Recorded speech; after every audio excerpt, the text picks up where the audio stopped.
en cours l'Iran d'émission, va je donner vais du fil à revenir retordre. sur, Les sur gens vont différents réfléchir produits sur que le je cas propose. iranien. Mais alors, on a d'abord je voudrais dire au peuple iranien que le combat qu'il mène, c'est un combat noble et juste. Et je voudrais me joindre à tous ceux qui ont présenté leurs condoléances au peuple iranien. Je présente mes sincères condoléances, non seulement pour la perte du guide suprême, ces jeunes enfants, ces jeunes filles, ces enfants qui n'avaient que entre 8 et 10 ans ont été sacrifiés. Vous voyez, ceux qui nous parlent de démocratie, je vais vous faire écouter des choses que vous êtes passés à côté. Parce que j'ai pris le temps de regarder et je ne suis pas sorti dans la précipitation. Comme vous me connaissez, il y a des éléments de réponse que je voulais d'abord avant de parler.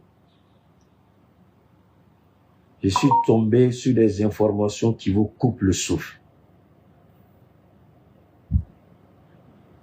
La cruauté de l'homme. Moi, je pense que tous les pays africains devraient se retirer de l'ONU, l'Organisation des Nations Unies. Moi, je souhaite que tous les pays africains dignes de ce nom se retirent de l'ONU. Ça ne sert à rien. Et aujourd'hui, cette guerre en Iran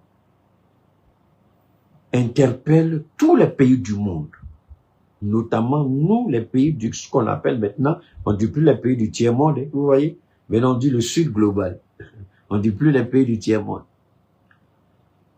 Merci beaucoup, merci beaucoup. Alors, j'ai écouté les propos blessants, choquants, inhumains, dégradants, immoraux des deux ambassadeurs, les trois autant pour moi, celui des États-Unis, d'Israël, qui justifie ce massacre. Et ce qui m'a choqué, le représentant américain dit, la paix par la force. Allez-y réfléchir. Quand vous écoutez le guide malien, là, enfin, ça c'est pas un guide. Le comédien, là, qui est chez les Algériens, là, je sais pas, le gars, là, le prêcheur malien, là, moi, j'ai pas envie de dire son nom. Vous connaissez son nom, je vais pas dire le nom de quelqu'un ici. Qui dit, Assimi perd son temps à acheter des armes. Les États-Unis disent la paix par la force. La France dit, pour être respecté, il faut avoir des muscles. Pour avoir des muscles, il faut avoir une puissance, une armée puissante.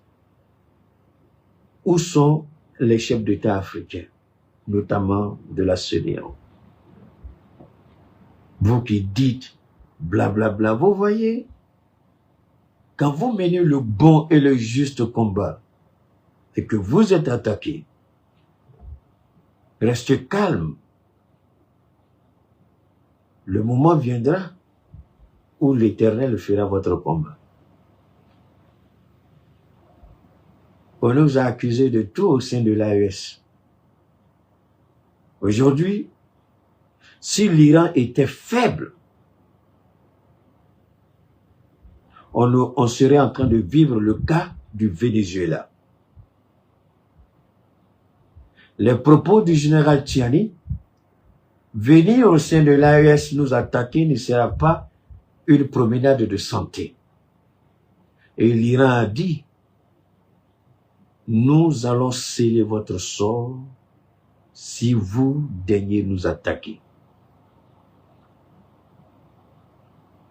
L'Iran, je disais que Trump était bête, vraiment bête, mais je ne pouvais pas imaginer que sa bêtise allait le pousser à faire cette chose. Alors, le scénario, je vous le plante et puis on commence. Dans les calculs de la CIA, de la NSA, du Mossad.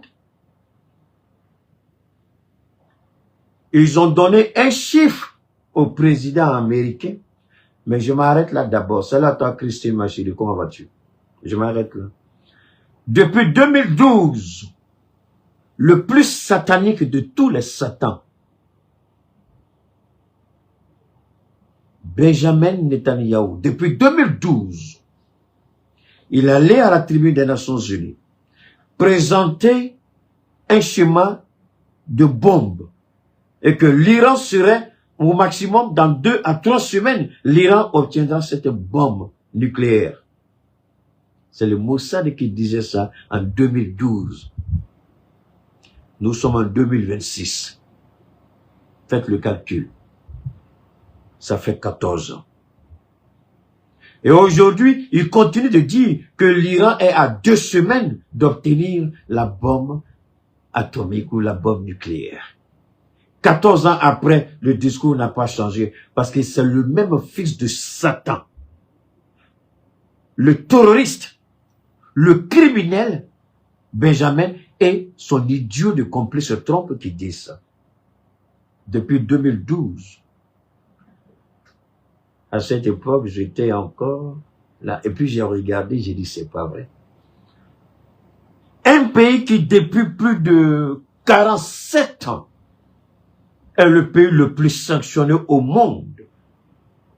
Ceux qu'on présente comme 2 grandes puissances militaires dans le monde se mettent ensemble et sont incapables de les battre. Il faut commettre un assassinat. Voyez-vous, détestez-nous, haïssez-nous. Nous sommes détenteurs de cette vérité dont Dieu nous a fait grâce. Et je remercie le président Goïta. Je remercie le président Ibrahim Traoré. Je remercie le président Tiani, Abdraman Tiani, pour leur vision éclairée, leur détermination sans faille, leur engagement patriotique de veiller à ce que nous ayons les armes nécessaires pour proclamer notre puissance, notre autorité et vivre décemment. Seule la force respecte la force. Si la France continue d'amasser ses troupes aux portes de nos pays, nous sommes en train de suivre, qu'on prend des leçons auprès de l'Iran. La France et l'Angleterre s'associent maintenant aux États-Unis et à Israël contre un seul pays.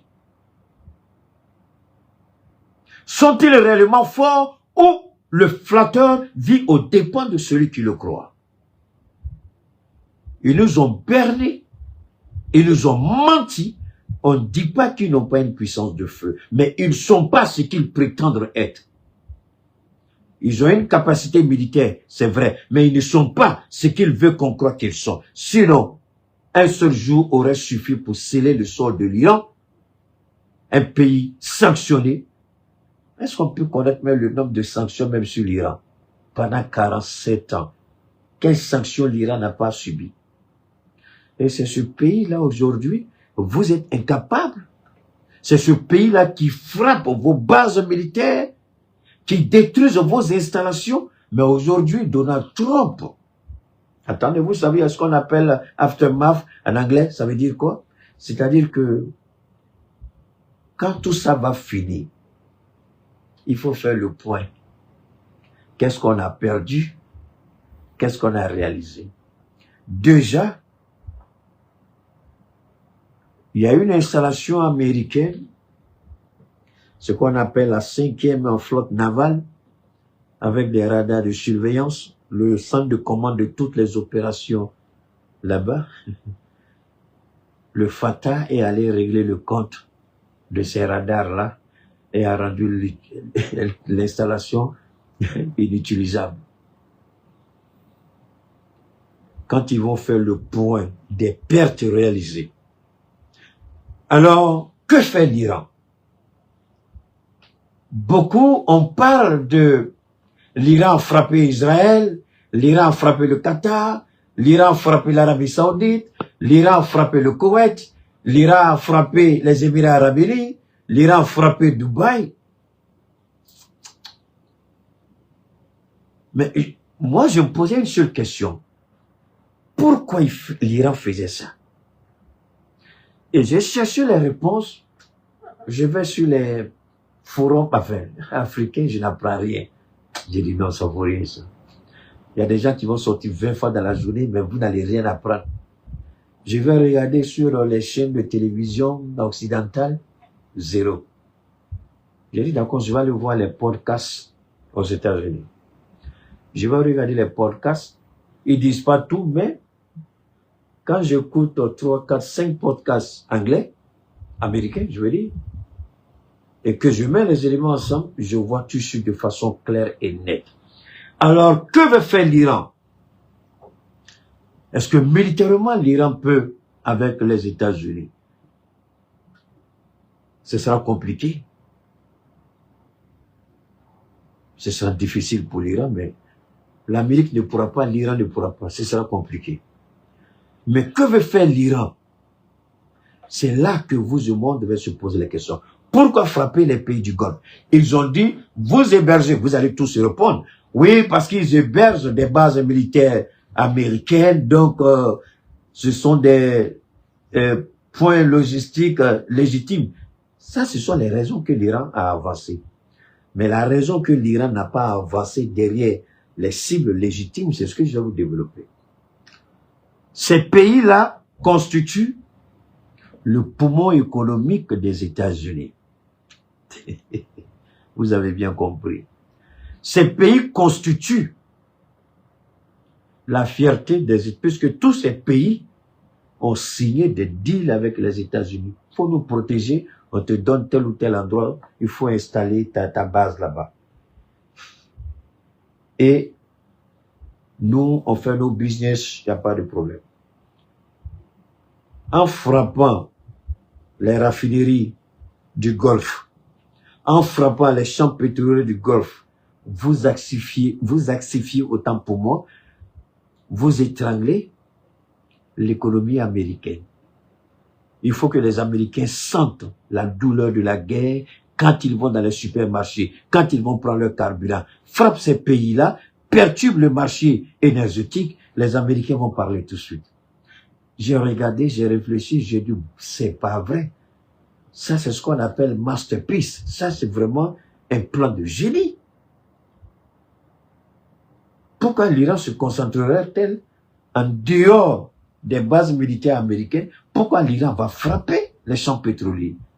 Pourquoi les milices liées à l'Iran vont frapper les champs pétroliers?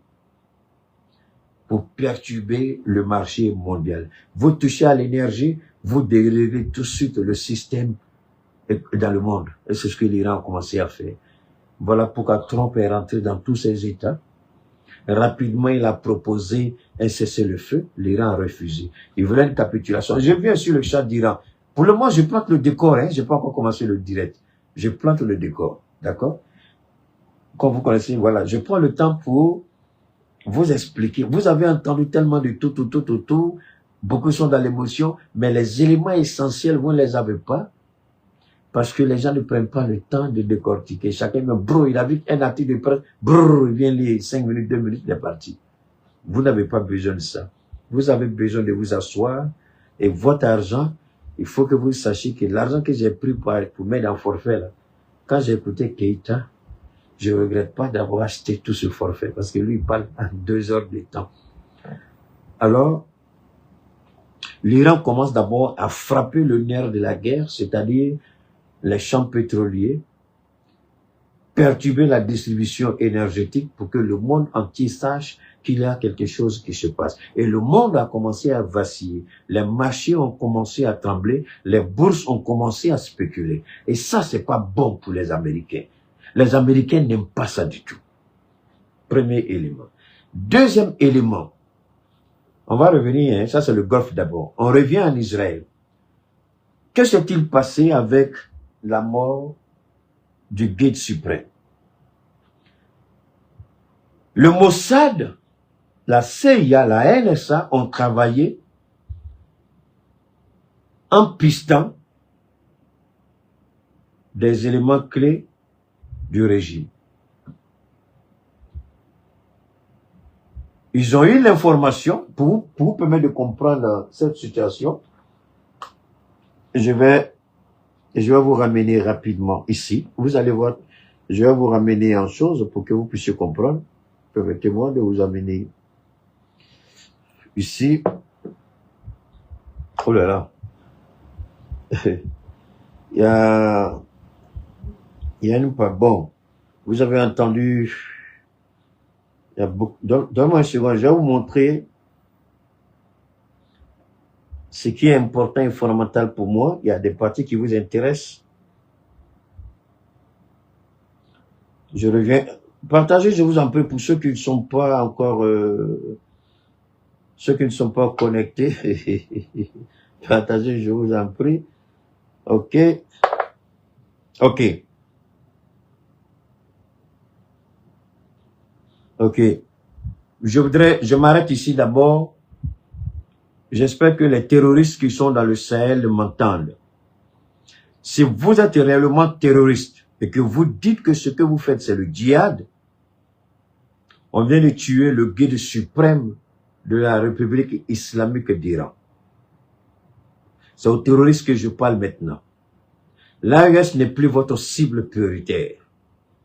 Ceux qui vous engagent à tuer vos frères que nous sommes viennent de montrer leur vrai visage. Je demande aux terroristes, retournez vos armes contre ceux qui vous financent, ceux qui vous informent, ceux qui vous renseignent. Commencez par attaquer les troupes françaises qui sont stationnées et au Nigeria et au Bénin. Faites tout. Remontez en Europe. Allez faire votre djihad là-bas. Parce que l'Iran a lancé la fatwa. L'Iran a lancé le djihad contre les États-Unis, contre l'Israël. Si vous êtes vraiment des terroristes, vous prétendez vous battre pour la cause de Allah, alors l'Iran vient de vous appeler. L'AES n'est pas votre priorité. C'est Israël et les États-Unis. Déposez les armes ici et puis remontez en Europe. Allez poser la question à Emmanuel Macron en posant des bombes, en attaquant la France pour lui dire pourquoi vous appuyez les Américains. Nous, on n'est plus. Retournez vos armes contre ceux qui vous envoient contre nous. C'est aux terroristes que je parle. Vous m'écoutez? Vous savez que je parle. Je ne vais pas dire en bambara, je ne parle pas pour là, je m'en fous. Demandez à des gens pour vous expliquer ce que je dis. Retournez vos armes contre la France. Attaquez les troupes françaises qui sont installées et au Bénin et au Nigeria. L'Iran vient de lancer le djihad. Nous ne sommes plus cette priorité-là. Allez-y, si vraiment vous voulez être des martyrs, allez là-bas. Allez, mourrez pour la bonne cause. Si vraiment vous voulez cette bonne cause. Si vraiment vous battez pour l'islam. Un guide suprême vient d'être tué. Vous faites quoi dans le Sahel? Le Sahel n'est plus votre place. Ceux qui vous envoient contre nous, là, retournez vos armes contre eux. C'est le message que je voulais envoyer aux terroristes. Comme vous m'écoutez souvent, ne soyez pas des idiots. Cette France-là, vous avez entendu la gueule pourrie de leur président de PD qui a parlé? Qu'est-ce que vous attendez? Ils envoient le porte-avions, le seul porte-avions qu'ils ont, ils font la grande gueule avec. Un missile outil va frapper, ça c'est fini. Charles de Gaulle là, aussi vieux que ton papa Nyamouko, Emmanuel Macron, porte-avions, ils vont couler ça cette année. Il faut envoyer. L'Iran s'amuse pas. Allez en France et puis en Angleterre, c'est eux qui disent qu'ils vont soutenir les États-Unis et Israël. Donc les terroristes là, quittez le Sahel, allez en France et allez en Angleterre. Allez faire votre djihad là-bas. Allez attaquer ceux qui sont là-bas. Nous, on n'est plus votre problème. Nous, on ne vous pose pas de problème. Ceux qui vous posent problème, ils sont là-bas. Si vraiment vous battez pour la vérité, regardez ce qui se passe du côté de l'Iran. Alors, on va écouter ça.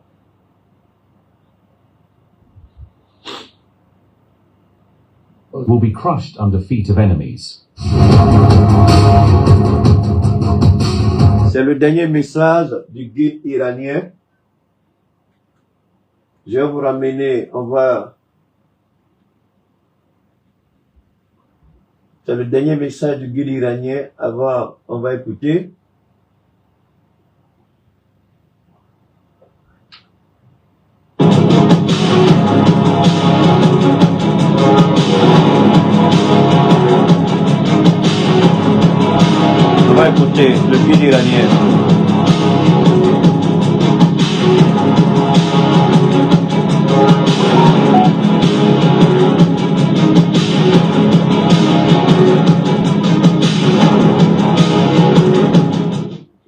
must have deterrent weapons. If a country does not have deterrent weapons, it will be crushed under the feet of its enemies.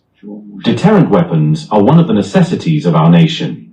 The Americans are interfering in this matter without any reason. You may have such and such missiles. You may have such range and not more. Pourquoi le monsieur était craint? Parce qu'il savait parler pas avec la violence, mais il savait parler avec raison, avec sagesse, avec intelligence. Pourquoi les gens le craignaient? Parce qu'il était respecté. Alors, on a cru qu'en s'attaquant à lui, on va affaiblir le pouvoir iranien.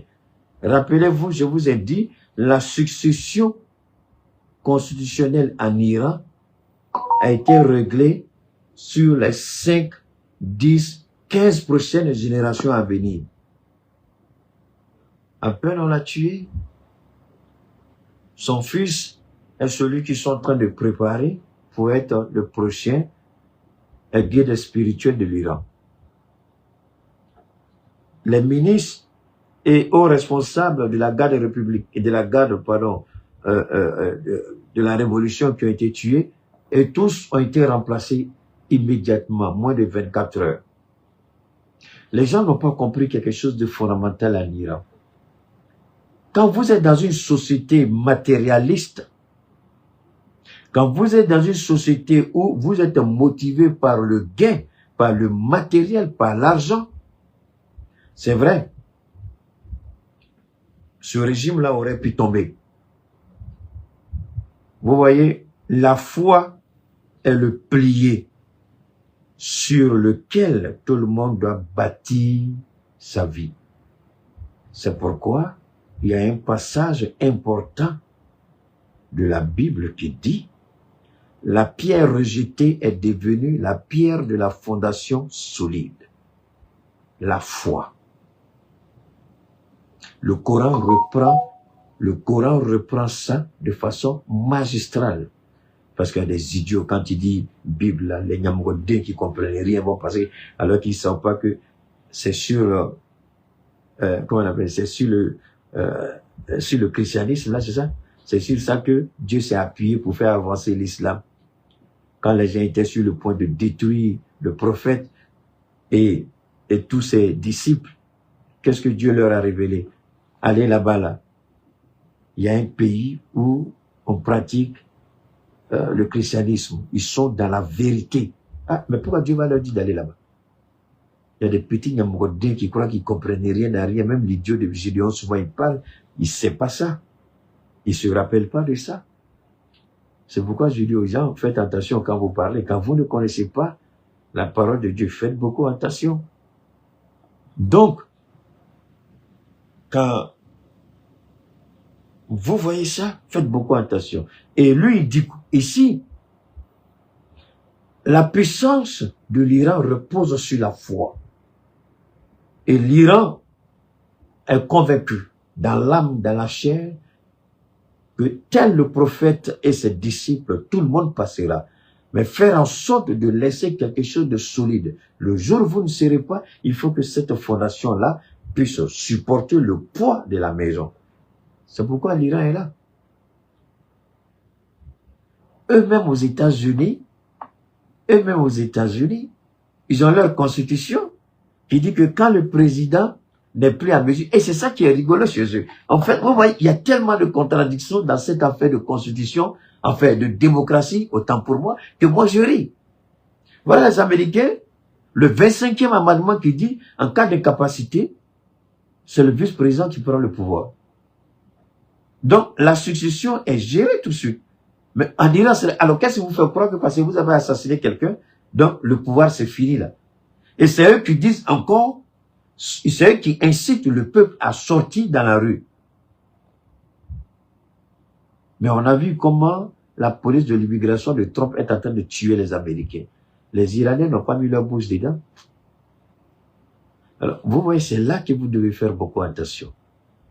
Vous qui voulez ressembler à ces petits idiots de petits blancs, avec leur gueule sale, avec leur corps qui pue la merde, là. Vous qui voulez leur ressembler, là. En disant qu'il faut appliquer les bêtises qu'ils vous enseignent dans leurs écoles sales, Vous arrivez à l'AES ici, on va vous circoncire une deuxième fois ou une troisième fois. Ici, là, on n'applique pas leur théorie. C'est pourquoi j'ai dit ici, à faire des démocraties, on n'est pas dedans. L'AES, en tant qu'on le veut, en tant qu'on le signe. Et on est fiers d'assumer ça. Parce que quand vous regardez ça, dites-moi, en quoi est-ce que c'est la démocratie?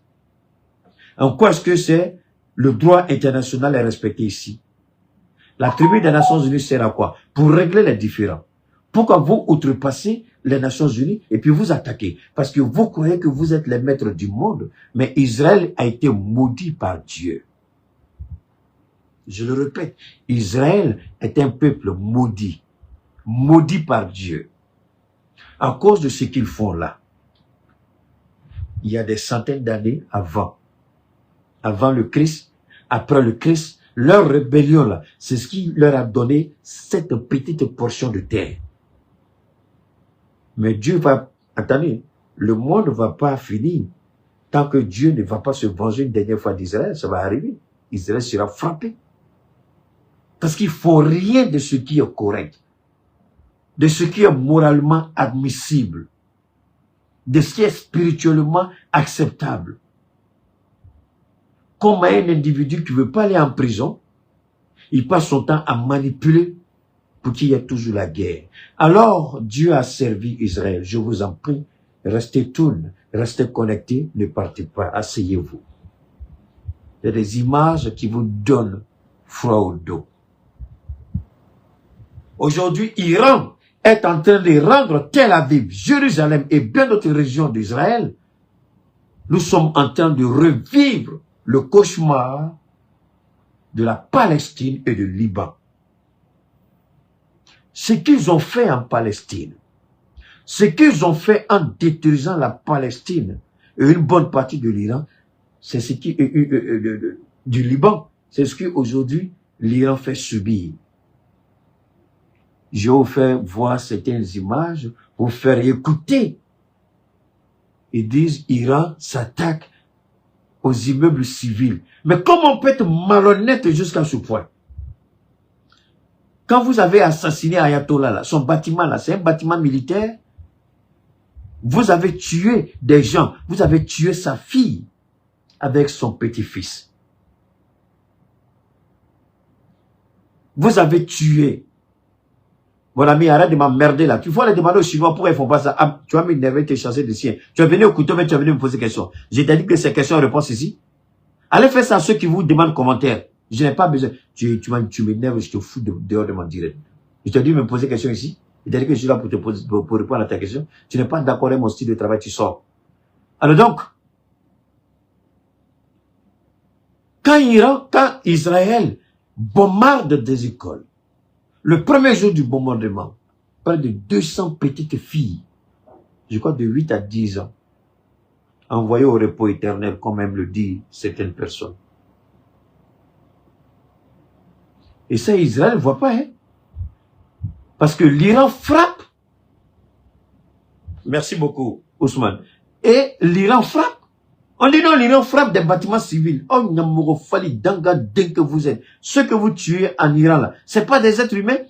Quand vous écoutez les Israéliens parler, vous avez envie de vomir, tellement ces bâtards croient qu'ils sont au-dessus du monde. Mais Dieu vous a lâché, Dieu a vomi sur vous, Danga, dès que vous êtes. Vous n'êtes plus ces enfants chéris de Dieu, parce que vous êtes des idolâtres. Vous avez trahi Dieu. Vous avez tué tous les prophètes que Dieu vous a envoyés. Et c'est vous qui croyez que ce combat-là, vous allez le gagner. Donc, qu'est-ce qu'ils ont fait? Ils ont piégé, pas piégé, ils ont suivi le mouvement jusqu'à ce qu'ils se rendent compte, écoutez bien, que Ayatollah, il devait avoir une réunion. Mais qui était au courant de cette réunion-là? C'est cette partie-là que je vais vous faire écouter. Ici, il parle d'abord ici, c'est son dernier message. Ce qu'il dit ici, il parle des martyrs. Il dit il y a 3 types de martyrs. Et il a défini les 3 types de martyrs. Maintenant, il dit ceux qui tuent sans raison.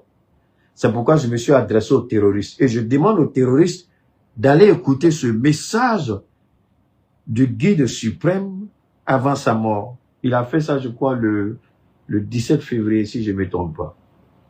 Il a fait ce discours, je crois, le 17 février.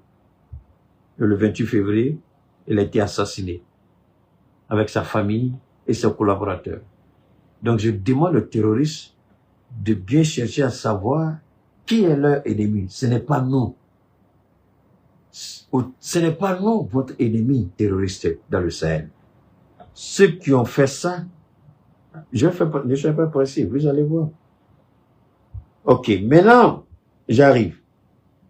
Cette partie m'intéresse beaucoup. Ici, on va venir ici, on va ouvrir ça. Maintenant, on va écouter. Sentence in the New York Times report published this morning. Source to people familiar. Voilà. Et ça, je vais décrypter pour vous, mais je voudrais faire passer sur l'écran. Je vais ramener ça ici. Voilà, ça, on va écouter ça. Source to people familiar with the operation, confirmed by the CIA, described in detail by 2 Israelis briefed directly on the strike, that explains more about how Khamenei died than any satellite image, any bomb damage assessment, or any official military press release. The sentence is this. Intelligence showed that Khamenei would be at that meeting, according to one of them, and the strike was timed accordingly. Read that again. Donc, le renseignement américain, la CIA, ils étaient en contact avec quelqu'un. C'est là, il dit, mais qui a trahi Khamenei? Ça, c'est un autre débat que les Iraniens vont devoir gérer. Qui l'a trahi? Qui savait qu'il débat? Parce que c'était une réunion secrète. Seules quelques rares personnes étaient informées. C'est vrai que il était prêt, il a dit, je suis prêt à mourir. Il aurait pu aller dans le bunker. Mais pourquoi il n'est pas allé dans le bunker? Parce qu'il croit, et il a toujours dit, si c'est vous qui voulez me tuer, alhamdulillah, que je meure par vos mains. C'est ce qu'il a dit. Mais, cela ne voulait pas dire qu'il allait mettre sa femme, sa fille, il peut accepter lui sa propre mort, mais pas comme ça. Donc, quelqu'un a trahi. Quelqu'un a trahi. Parce que c'était une réunion hautement, d'abord, secrète, et c'était une réunion vraiment qui allait pour prendre les dernières décisions. Et ils ont fait remonter l'information tout de suite. Et rappelle, les mêmes informations tout de suite, les Américains ont travaillé là-dessus. Il y a longtemps, les Américains voulaient frapper la résidence d'Ayatollah. Il y a longtemps, ils le traquaient. Mais ils n'avaient pas de moyen de savoir à quel moment. Et quand ils ont eu cette information à la dernière minute, qu'il allait avoir une rencontre tout de suite, ils ont lancé cette attaque conjointe et coordonnée entre les forces américaines et israéliennes. Et ça, c'est une planification d'un assassinat. Pourquoi les gens ont été choqués? Même si les Européens veulent soutenir les Américains. Mais attendez, je m'arrête là un peu. Est-ce que c'est ce que Poutine a fait? Est-ce que Poutine aurait pu faire ça avec Zelensky? Poutine aurait pu bombarder le palais? Mais voilà les gens qui nous font la morale sur la démocratie. Voilà des gens qui nous font la morale sur la façon de gérer l'État. Le plus grand criminel au monde, c'est celui-là même qui veut imposer sa vision au reste du monde, les États-Unis. Il pouvait s'attaquer aux forces militaires iraniennes. C'est leur droit. Mais bombarder une résidence, c'est la lâcheté. Ils sont plus que des terroristes. C'est la lâcheté qui ne dit pas son nom.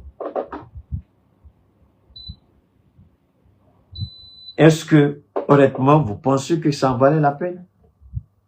Si vous êtes fort, vous êtes puissant, est-ce que vous avez besoin de tuer un civil qui n'avait pas d'armes? Ça, c'est un crime contre l'humanité. C'est un crime contre l'humanité.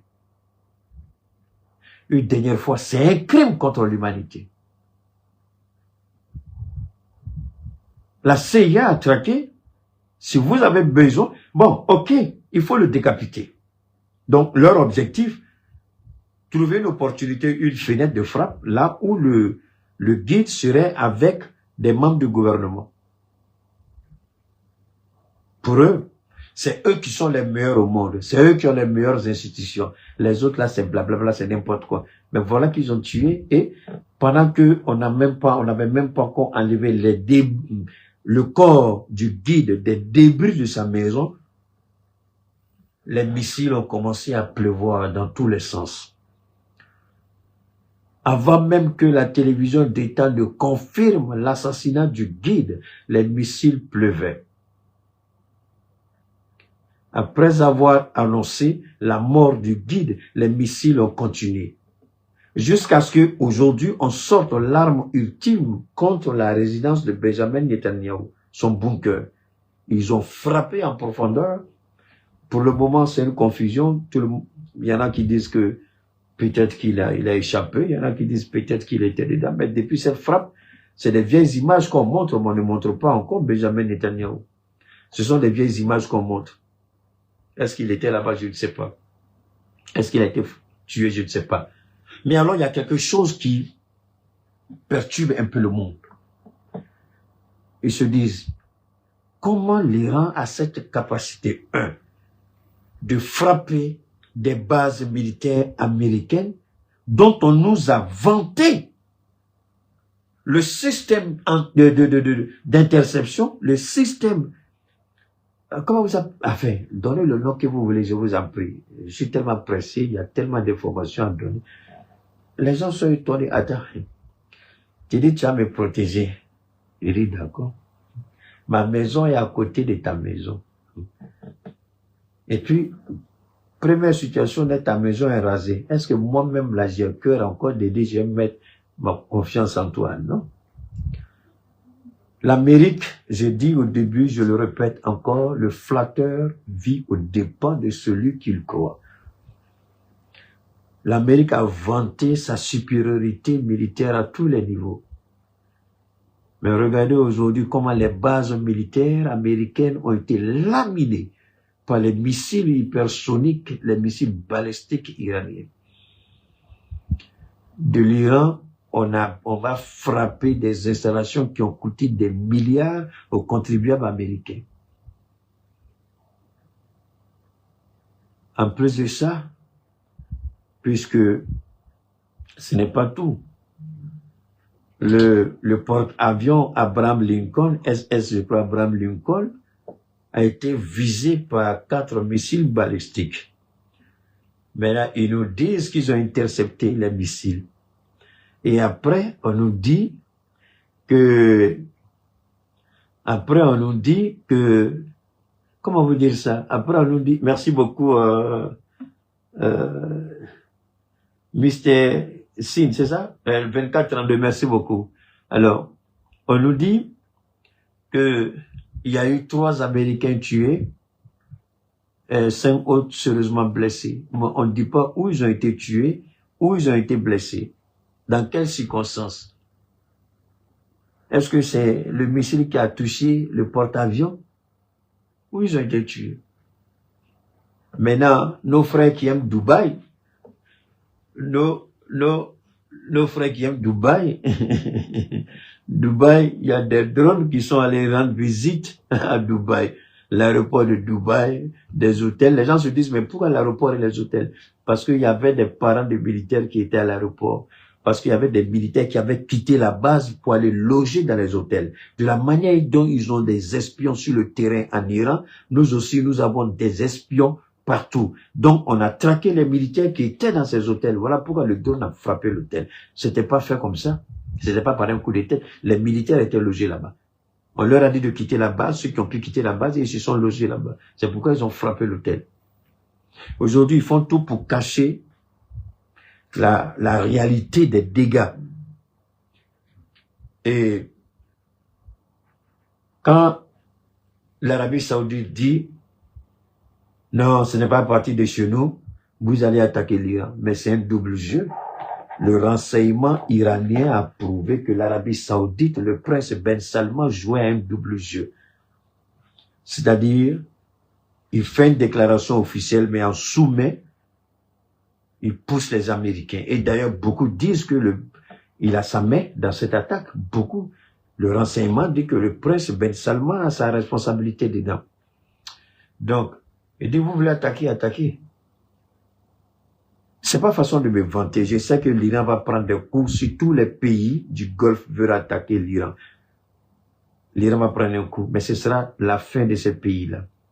Parce que l'Iran va attaquer tous les champs pétroliers qui fait ou qui font leur fierté, qui font leur puissance économique. L'Iran va frapper les gratte-ciel, l'Iran va frapper les champs pétroliers, l'Iran va frapper là où ça fait mal.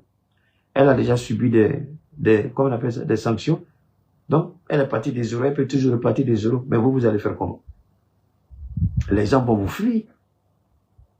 Parce que les gens vont à Dubaï parce qu'il y a la sécurité, ils vont en Arabie Saoudite parce qu'il y a la sécurité, ils vont au Qatar, au Koweït parce qu'on pense que c'est sécurisé. Mais si l'Iran peut les frapper à partir d'une position, est-ce que les gens vont aller là-bas? Est-ce que les investisseurs vont aller là-bas? C'est toute cette logique que l'Iran n'a pas travaillé comme ça dans le vide. Et les frappes iraniennes ne sont pas des frappes émotionnelles. Ce sont des frappes que le renseignement chinois, russe et iranien, c'est des cibles qu'ils ont identifiées ensemble.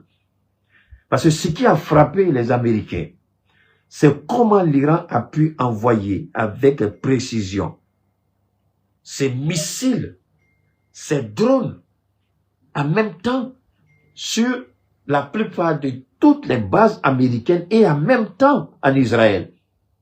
Un pays qui est sous sanction, comment le pays a réussi à faire ça? Et c'est ça. Aujourd'hui, même ceux qui croient qu'ils voulaient se taire pour regarder, mais aujourd'hui, ils sont dans... Maintenant, les gens, ils peuvent mentir. Les Américains peuvent sortir. Ils peuvent faire croire que, attendez, si vous êtes en train de détruire l'Iran, expliquez aux gens, un pays que vous dites que vous avez mis à genoux, ça ne vous dit rien? La France, on va mettre l'économie russe à genoux, ça vous dit rien? Alors, quand vous écoutez même le secrétaire d'État américain qui sort, qui dit, nos frappes ont fait, mais vos frappes ont fait ça. Alors que l'Iran dit, je n'ai pas encore sorti ma dernière carte.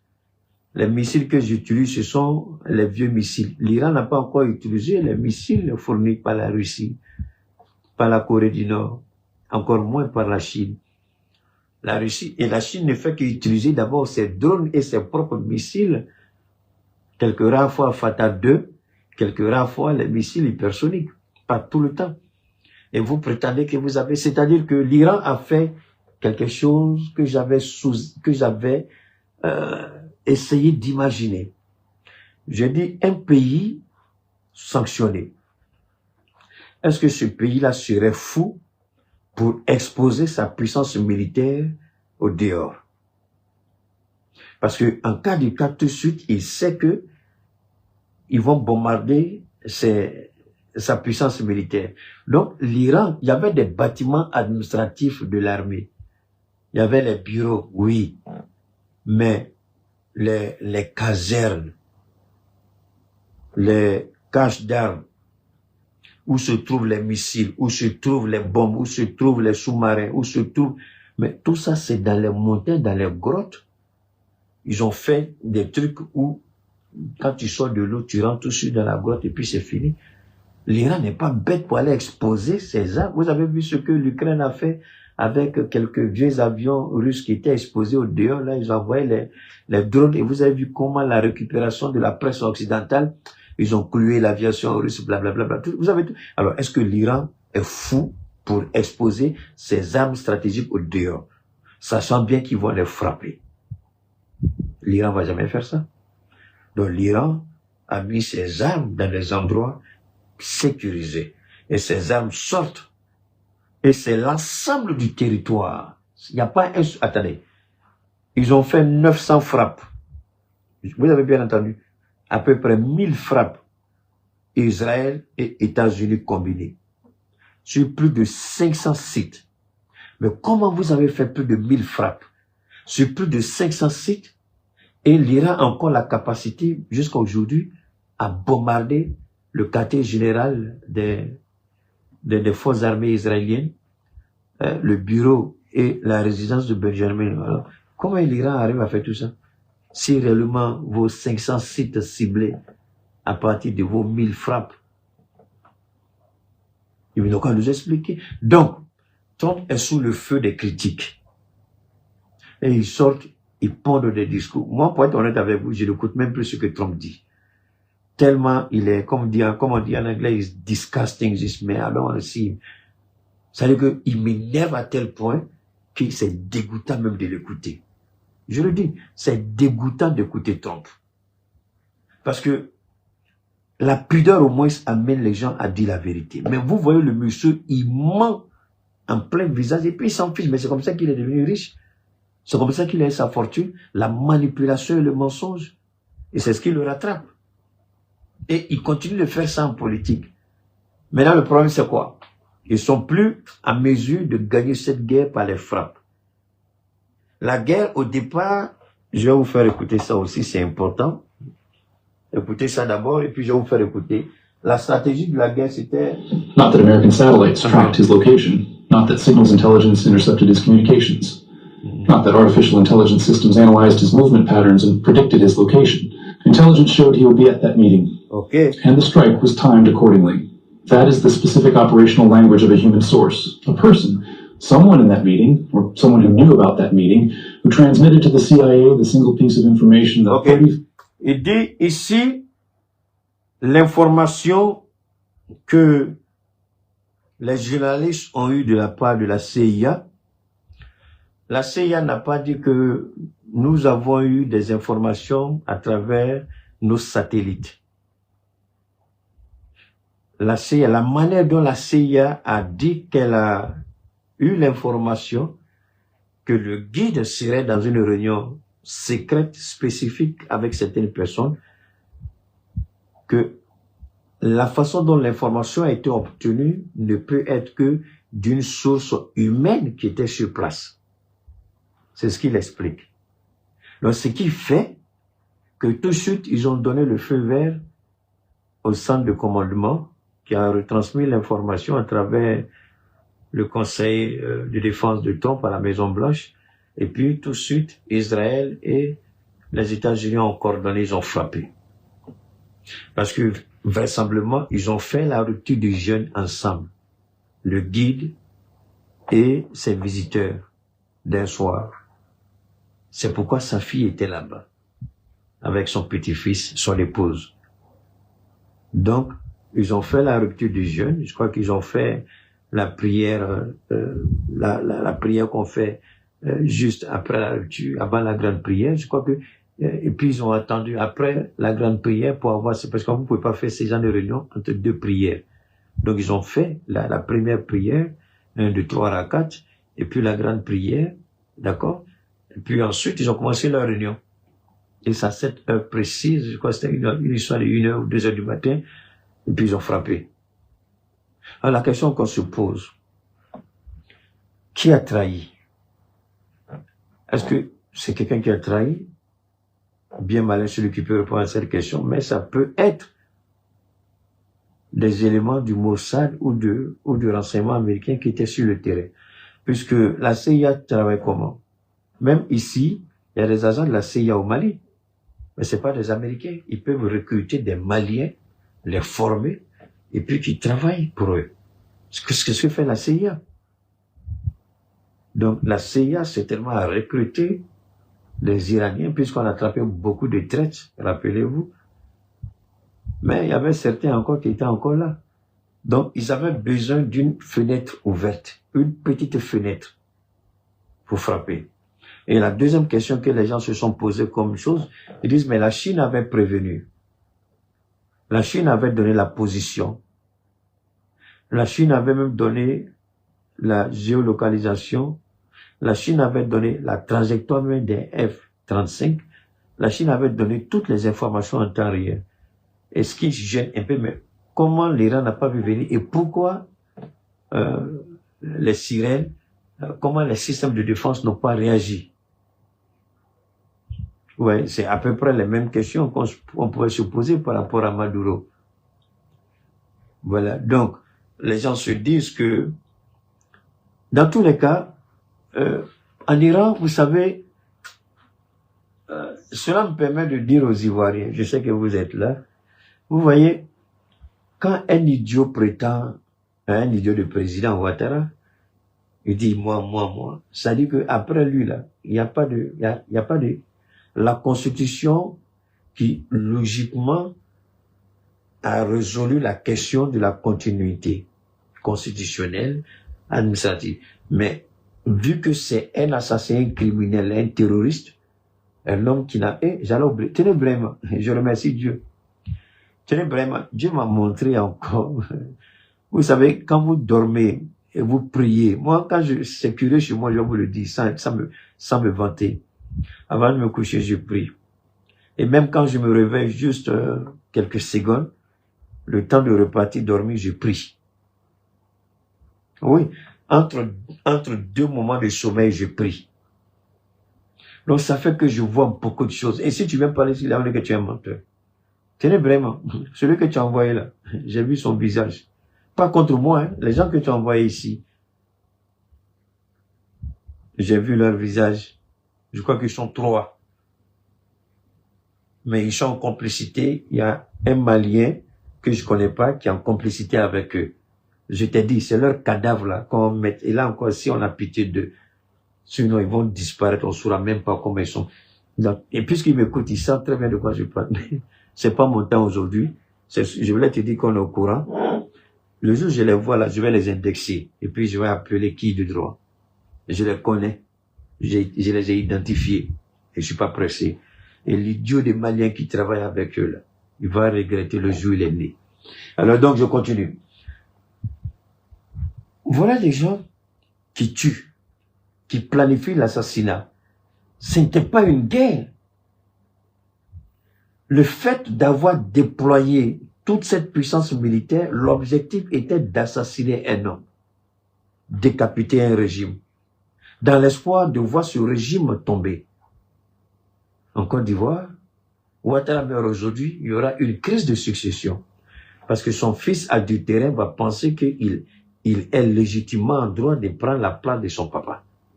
Et le vice-président dont la Constitution reconnaît, il va faire comme au Tchad. Il va dire, moi je peux pas, je préfère démissionner, donner le pouvoir à Ténébrème. Si Ouattara meurt aujourd'hui en Côte d'Ivoire, c'est le scénario du Tchad, vous allez voir. Au lieu que ce soit le vice-président, il va dire, je peux pas. Et les gens, ils ont joué avec cette puissance de l'Iran. La capacité de dire, si un tombe, on continue. Parce que la cause est beaucoup plus grande. La cause est beaucoup plus noble qu'une seule personne. Et bien vrai qu'il soit le guide suprême de l'Iran, mais il s'est dit, l'Iran est plus important que moi. Et quand il a vu que les gens fantasmaient sur sa mort, et puisque lui-même il savait qu'il était malade, ça je ne savais pas aussi, c'est après que j'ai, par les indiscrétions, ils ont dit qu'il était à un stade très avancé du cancer, je ne sais pas quel genre de cancer il avait. Donc, il a demandé que non seulement son remplaçant soit trouvé, il a obligé le comité de sages là qui choisit, il les a mis dans la salle et dit rentrer et puis discuter. Trouver jusqu'à la 3e, 4e personne. Si celui qui me remplace aujourd'hui là, s'il tombe là, tout de suite, il faut que quelqu'un d'autre vienne. Si celui qui vient sur le site tombe là, il faut que... Et puis ils ont trouvé tous ceux-là. Ils ont mis tout ça en place. Donc, lui, il est mort. C'est zéro. Ce qu'ils ont fait, c'est zéro. Puisque le président est là. C'est vrai que les pouvoirs du président sont limités. Les gardiens de la révolution, tout de suite, ont eu un nouveau chef. Puisque le chef a été tué en même temps que le guide. Il était à la réunion. Donc, tout de suite, un nouveau chef a été nommé. Et le remplaçant du guide, on connaît, ce n'est que confirmation. Il a été déjà choisi. Avant, je crois qu'ils ont choisi jusqu'à 3 ou 4 personnes. Ça, c'est déjà fait en Iran. Donc, tout ce qu'ils ont fait, c'est zéro. Leur manipulation, c'est zéro. Leur chantage, là, c'est zéro. Leur fantasme, c'est zéro. Et comme ils savent parler, le flatteur ne vit qu'aux dépens de celui qui le croit. Vous pouvez croire à ces idiots-là, de Trump, de Benjamin Netanyahu, de Marco Rubio, de tous ces petits bâtards qui se disent président. Ça, c'est votre problème, c'est votre choix. Mais en ce qui nous concerne, nous savons que leur gueule pourrie, rien de bon ne peut sortir dedans. S'ils étaient forts, Si l'Amérique était cette puissance militaire, il y a longtemps, le cas de l'Iran était serré. S'ils ont choisi de déplacer 2 gros porte-avions, les 2 associés, ça fait 40 milliards de dollars. L'entretien, ça fait des millions de dollars par jour. On déplace tout ça à cause d'une seule personne, à cause du guide iranien. Posez-vous la question, où est votre puissance? Où est votre force? Où est votre capacité? Ils ont fait quoi? L'impression médiatique. Quand l'Iran a commencé à frapper, on va revenir sur les pays du Golfe, ne soyez pas pressés.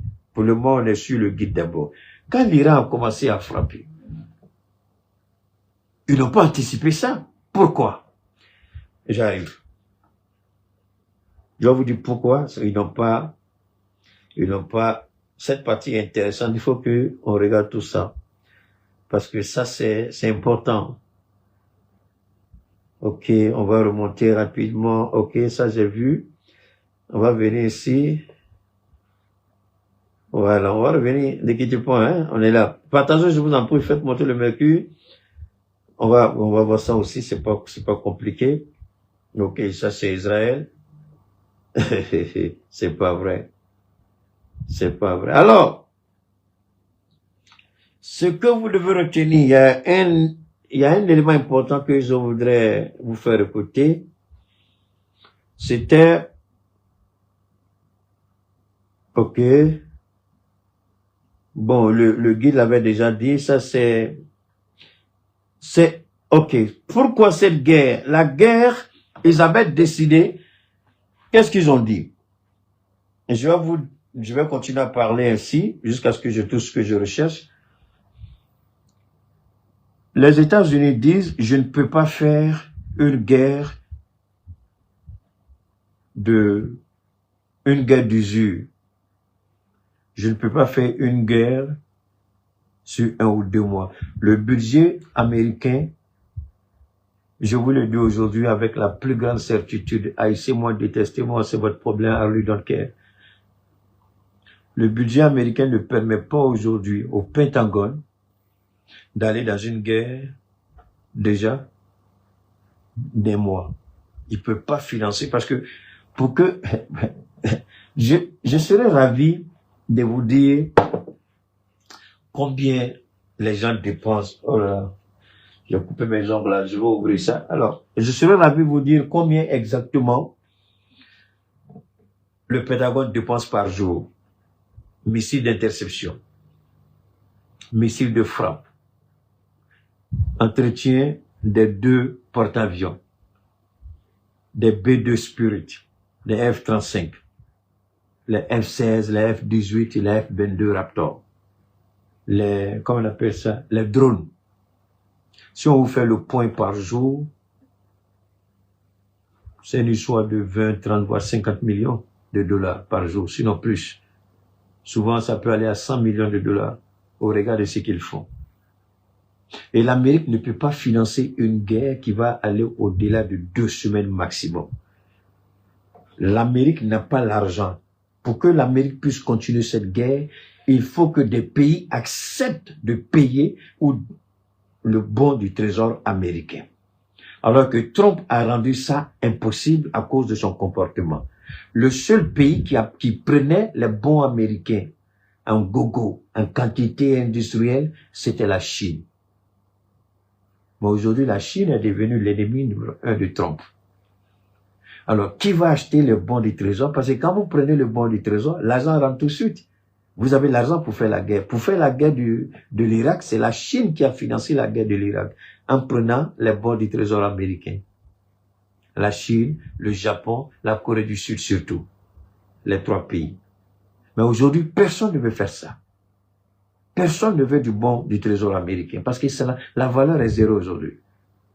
Donc, Trump ne peut pas faire une guerre, même une semaine, c'est pas sûr. Donc, la planification qui a été faite par le Pentagone, c'est 4 jours, maximum 5 jours, à tout casser de façon extrapolée 1 semaine.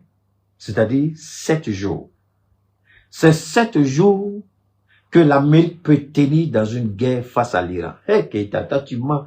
Pourquoi tu vas pas te coucher, petit idiot, si tu comprends rien, il faut fermer ta bouche. L'Amérique n'a pas les moyens financiers pour faire cette guerre. Vous croyez que c'est un coup du hasard que la Grande-Bretagne est venue, tu peux utiliser notre port, notre base, pardon, Diego Garcia, tu peux utiliser ça. La France dit, j'envoie le porte-avions Charles de Gaulle, parce que l'Amérique ne peut pas supporter le coup. Il faut ça, croyant qu'en retour par rapport à l'Ukraine, que Trump se souvienne qu'ils sont allés aider Trump. Mais Trump est un traître, un manipulateur, un corrompu, un voleur. Il va jamais se rappeler de ça. Il faut que les gens comprennent clairement. Mais c'est leur problème. Donc, l'Amérique n'a pas les moyens de faire une guerre qui va aller au-delà de 2 semaines. Mais Trump, pour manipuler l'esprit des Américains, ils disent la guerre au maximum 2 à 3 semaines. Mais il n'a pas les moyens d'aller au-delà d'1 semaine. C'est une réalité, c'est un fait. Ça, c'est d'abord au niveau des États-Unis. Deuxièmement, une guerre d'usure va détruire l'économie du Moyen-Orient, c'est-à-dire les pays du Golfe. Qatar, Bahreïn, Arabie Saoudite, Émirats Arabes Unis et autres. Leur économie, ça c'est un. Deuxièmement, les aéroports sont fermés. Donc le trafic aérien est sérieusement perturbé. Donc l'économie mondiale est à genoux. Le détroit de Dormuz, au pas, on dit 20% de l'énergie mondiale est fermée. L'Amérique là, il peut même pas s'approcher là-bas pour dire qu'ils vont escorter les bateaux. Parce que l'Iran a déjà placé des mines, plus de 5000 mines. Il y a, je crois, 1 ou 2 bateaux qui ont déjà pris feu. Il ne peut pas s'approcher de là-bas. Alors, donc, vous voyez, l'Iran peut être frappé, c'est vrai, mais l'Iran tient quelque chose dans la main. L'Iran n'a qu'à tenir pendant 1 mois. Il tient 1 mois, les Américains vont chasser Donald Trump du pouvoir. Et Trump, comme je vous ai dit, il n'a pas honte. S'il voit que ça ne va pas, il va décider de faire cesser le feu unilatéral. Il va replier il va demander à ses bateaux